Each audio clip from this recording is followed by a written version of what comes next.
Hello students, I hope you're having a wonderful day. So today I would like to complete a practice problem with you from chapter 7.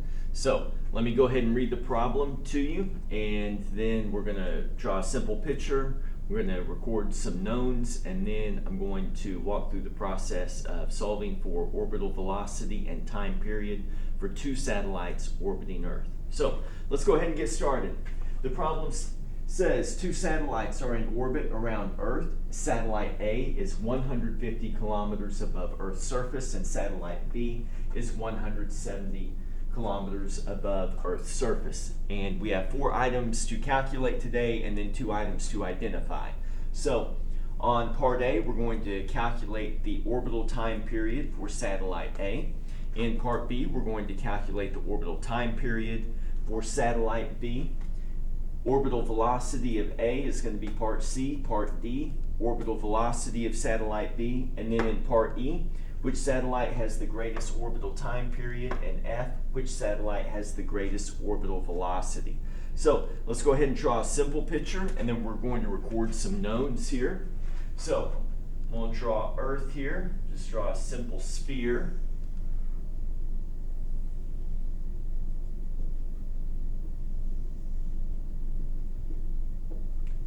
And here is the radius of the Earth, identified by R sub E. Okay? So, not a perfect sphere, but you guys know what I'm trying to do here. So, this is going to represent the Earth. I've identified the radius there. We know that the radius of the Earth is 6,380,000 meters. We also have the mass of the Earth. This is 5.97 times 10 to the 24th kilograms.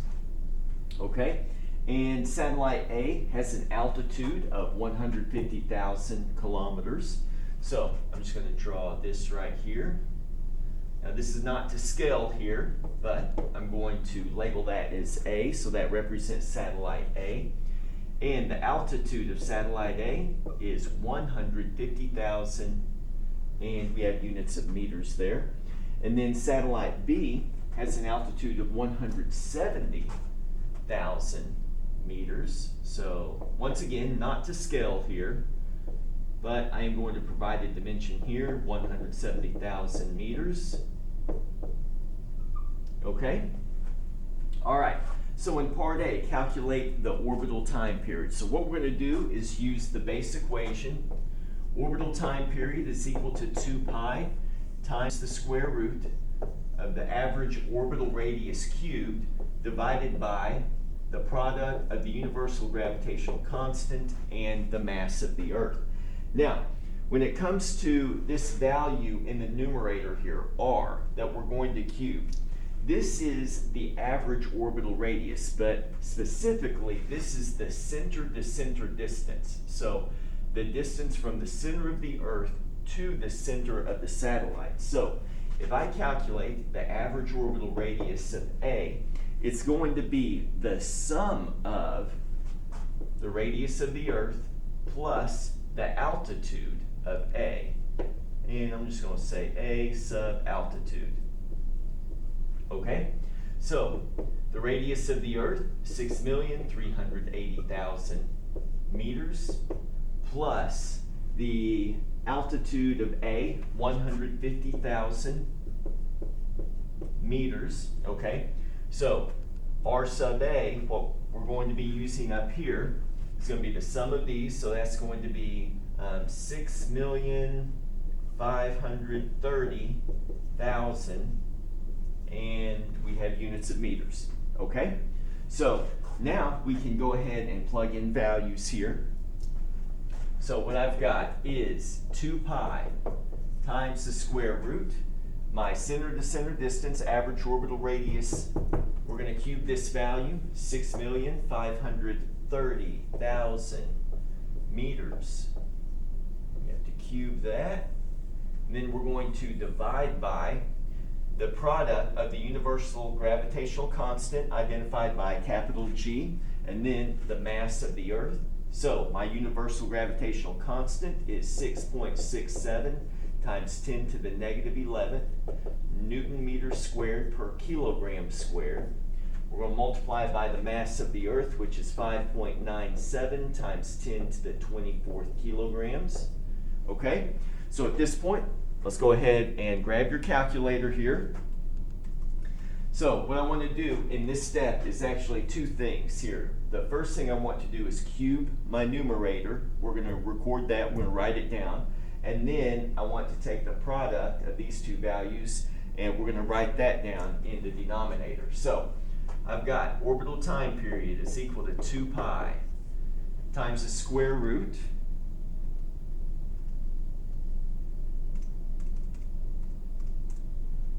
I've got 2.7844508, and this is going to be times 10 to the 20th. And not only do we have to cube the numerical value, we also have to cube the unit value. So we're going to have units of meters cubed, and then we are going to divide this by, we're going to multiply the universal gravitational constant and the mass of the Earth. This is going to give me 3.98199 times 10 to the 14th. Now what we need to do is, let's take a look at the units. We have some unit cancellation that we need to take care of here. So I've got Newton meters squared per kilogram squared times kilogram. And algebraically, we know that we can say that that is kilogram over 1. What let's do is break down the unit of Newton. So a Newton is a kilogram meter per second squared times, right here, meters squared over 1. And now we're dividing by kilograms squared. We're multiplying all of this by kilograms, which we can say is kilograms over 1. Okay? So what I want to do first, this kilogram here, we've got a kilogram in the numerator, kilogram squared in the denominator. So we can get rid of one of the kilograms right there. Then I've got kilograms up here and kilograms here, all right? And so kilogram, kilogram, those two cancel. And so I've got meters times meters squared. This is going to be meters cubed. And then second squared times 1. I've got second squared. So my units in my denominator here are going to be meters cubed per second squared. All right, so I'm going to erase this here. Now what I want to do is go ahead and record this value. We're going to have to use this most likely when we complete other parts of the problem. So I'm just going to put a star here, okay? Like I'm making a note to myself. So the product of the universal gravitational constant and the mass of the Earth is equal to the value that we just calculated right here, 3.98199, yeah, that's right, 199 times 10 to the 14th. I've got meters cubed per second squared. Okay? All right. So now what I want to do is go ahead and take care of the value underneath the radical here. So 2.7844508 times 10 to the 20th. And we're going to divide that by 3.98199 times 10 to the 14th, okay? So I've got 2 pi times the square root of 699,261.1232. So in my numerator here, I've got meters cubed, which we can write as meters cubed over 1 divided by meters cubed per second squared. So remember the old algebra rule, whenever we divide fractions, it's like multiplying by the reciprocal of the denominator. So what I've got here unit-wise, I've got meters cubed over 1 times the reciprocal of my denominator is going to be second squared over meters cubed. You can see that the meters cubed will go ahead and cancel. So underneath my radical, I have units left over of seconds squared, okay? Now, what we're going to do next is we're going to resolve this business here. So I'm going to take the square root of 699,261.1232, and we also have to take the square root of the unit value, okay? So this is equal to 2 pi times 836.218, and I have units now of seconds. So what we did was we took the square root of the numerical value and the unit value. So the square root of all of this is 836.218 seconds, and now we have to multiply this by 2 pi.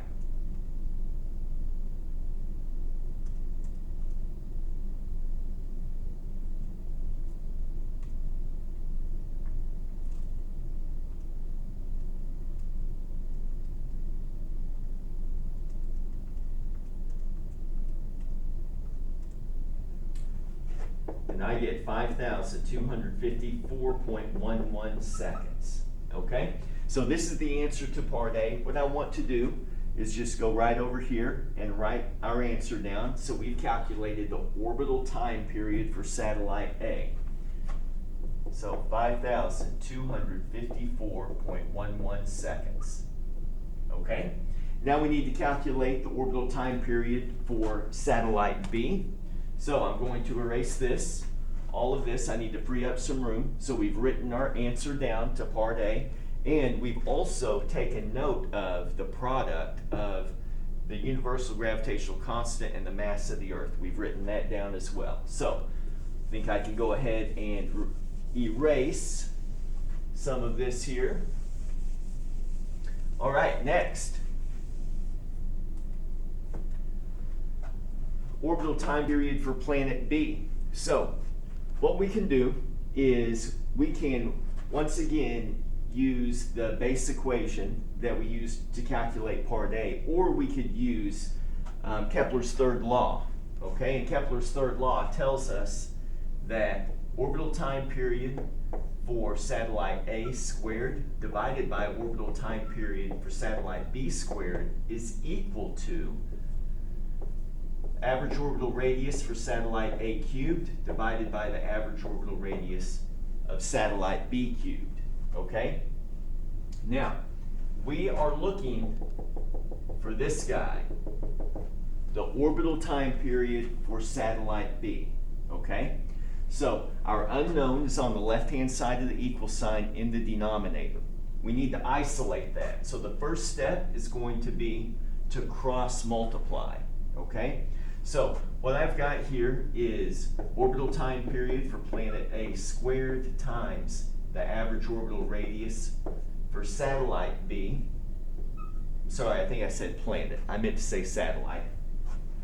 So average orbital radius for satellite B cubed is equal to, right here, we have the average orbital radius of satellite A cubed times the orbital time period of satellite B squared.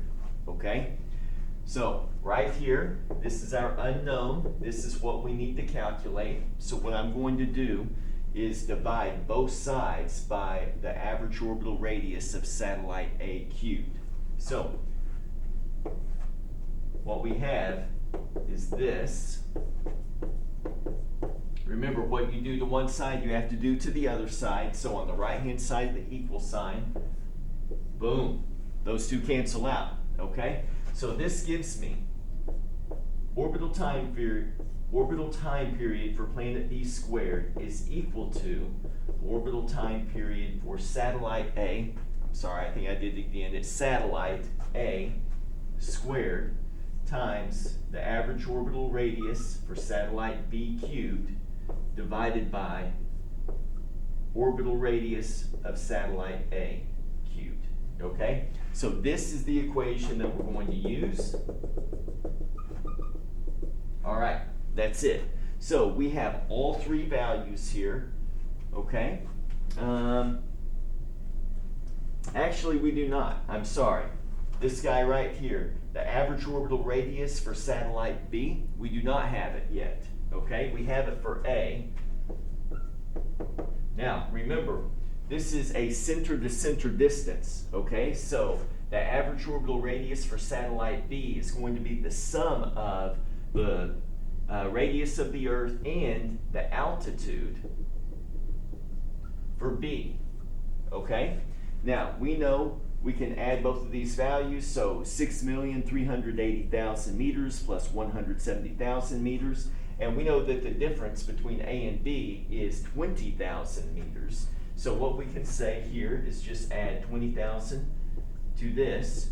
So R sub B is 6,550,000 meters, okay?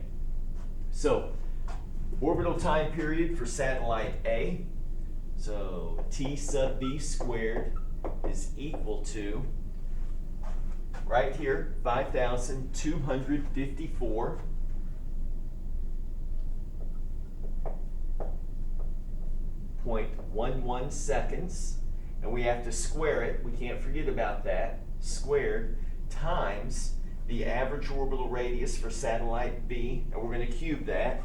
Here we have 6,550,000 meters cubed divided by the average orbital radius of satellite A. We have to cube this. So average orbital radius of satellite A is right here. I'm going to put a box around that for you. So 6,530,000 meters, and we're going to cube that, okay? All right, so what I want to do is just resolve, what I want to do here is square this value, cube this value, and cube that value. So what we have is the orbital time period for satellite B squared is equal to, so in my numerator, 5,254.11 seconds squared. So we're squaring the numerical value and the unit value.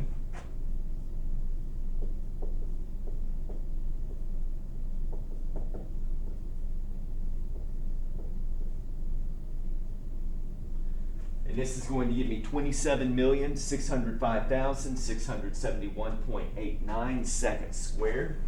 Then we're going to multiply that by this cubed value. So this is going to be 6,550,000 cubed. It's going to be a pretty big number here. So 2.810138 times 10 to the 20th. And I have units of meters cubed. And we're going to divide by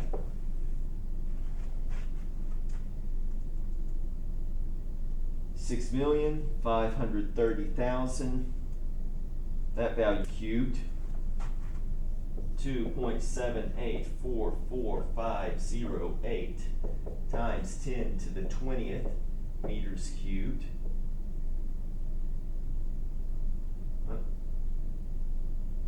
There we go. All right. Okay, so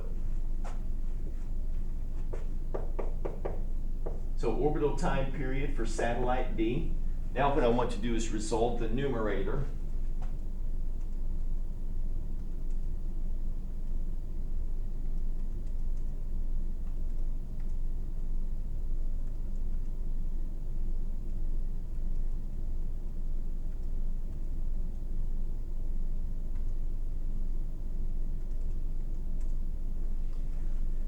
And I get 7.757508 times 10 to the 27th. Now let's take a look at the units here. So I've got second squared times meter cubed, okay? So let's go ahead and write that down. Second squared times meter cubed. Then we're dividing by the 2.7844508 times 10 to the 20th meters cubed. And we can already see that the units of meters cubed are going to cancel, leaving us with units of seconds squared.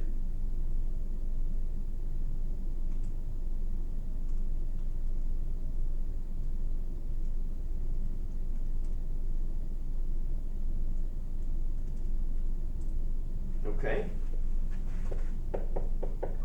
So orbital time period for satellite B squared is equal to 2786010.65. And we have units of seconds squared. So this is 27,860,100.65 seconds squared. Now we're not done here, because let's take a look at the left-hand side of the equal sign here. I have the orbital time period for satellite B squared. Well, what we have to do is get rid of this squared.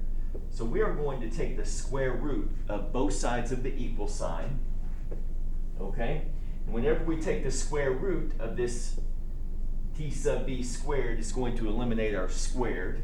So orbital time period for satellite B is going to be equal to 5,278.26 seconds. Okay, so let's go over here. I'm going to write that down here. 5,278.26 seconds. And I'll write my units underneath there since I'm running out of room. Okay, so what I want to do now is erase this. I've run out of room. I did a lot of writing there. So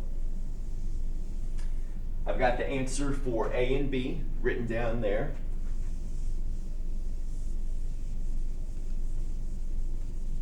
Okay, now orbital velocity for satellite A. So how we can calculate that is using our base equation that says orbital velocity.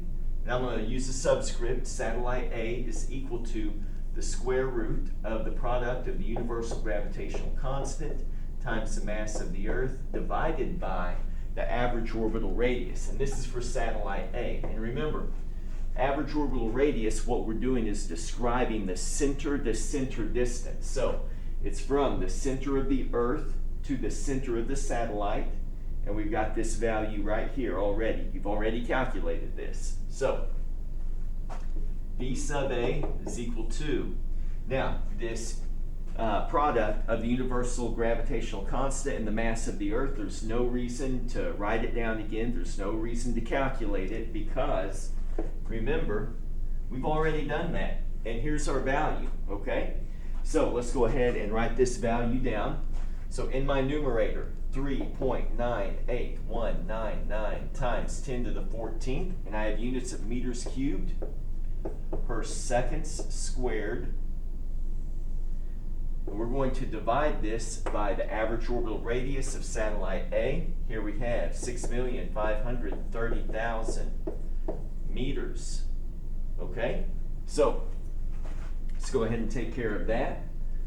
So I want to resolve what's underneath my radical first, okay?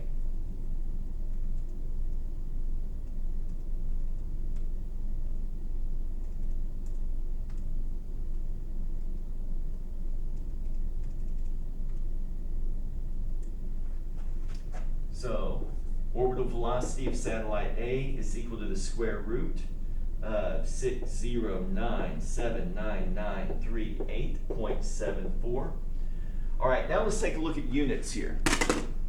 Okay, so I've got meters cubed per second squared divided by meters. And algebraically, we know that that is meters over 1. So dividing our fractions is like multiplying by the reciprocal of the denominator. So meters cubed per second squared times 1 over meters. You can see that one of our meters will cancel. So we've got meters squared per second squared. Boom. Now we're going to take the square root of this value and the square root of our unit value.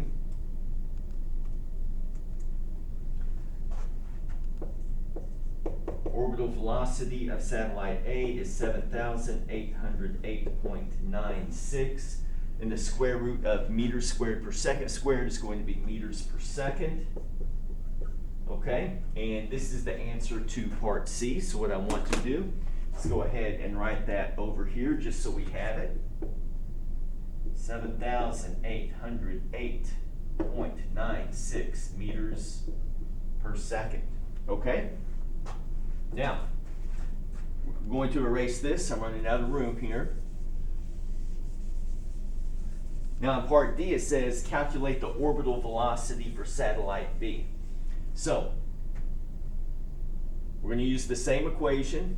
Then I'm going to use the subscript of B right here. Okay? Once again, we are not going to write down all of the values for G and M sub E. We know the product, no need to write it down or calculate it again. We've already done that. So what we have is the square root of 3.98199 times 10 to the 14th, and I have units of meters cubed per second squared. We are going to divide this by the average orbital radius for satellite B. Remember, this is the center to center distance, and then we have that right here, so there's no reason to recalculate that value. So 6,550,000 meters. Okay? So what I want to do is just resolve this here. So I'm going to have a value underneath the radical.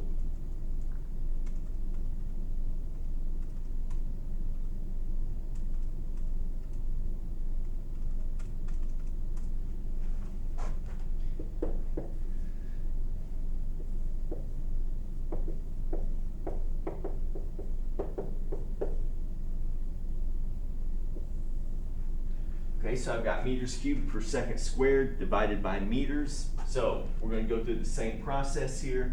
One of my meters will cancel. This gives me meters squared per second squared. We're going to take the square root of the numerical and the unit value. And this is going to give me 7,797.03 meters per second. So let's go ahead and record that calculated value over here. All right, so for satellite B, 7,797.03 meters per second. Okay, so part D is done. Now let's talk about part E. It says, which satellite has the greatest orbital time period? Well, that's going to be satellite B.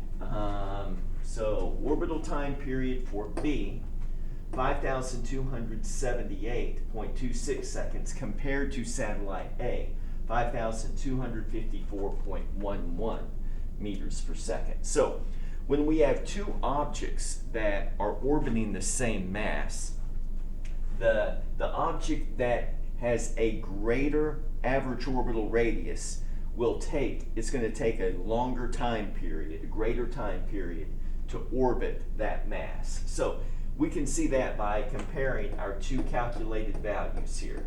So, which satellite has the greatest orbital time period? This is satellite B.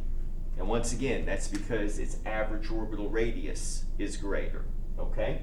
So, for part F, which satellite has the greatest orbital velocity? Well, that's going to be satellite A because it's closer to the mass that it's orbiting. So if we look at the average orbital radius for satellite A, it's 20,000 meters closer than satellite B. So that means it's going to have a higher orbiting velocity. And so let's compare our two calculated values. Orbital velocity of satellite A, 7,808.96 meters per second. And then orbital velocity for B is 7,797.03 meters per second. So which satellite has the greatest orbital velocity? That is A. That's because it is orbiting closer to the mass. Okay? All right, well, I hope this practice problem has helped you today. So as always, if you have any questions, you can send me an email, contact me over Canvas, or give me a call in my office. I hope you have a wonderful day.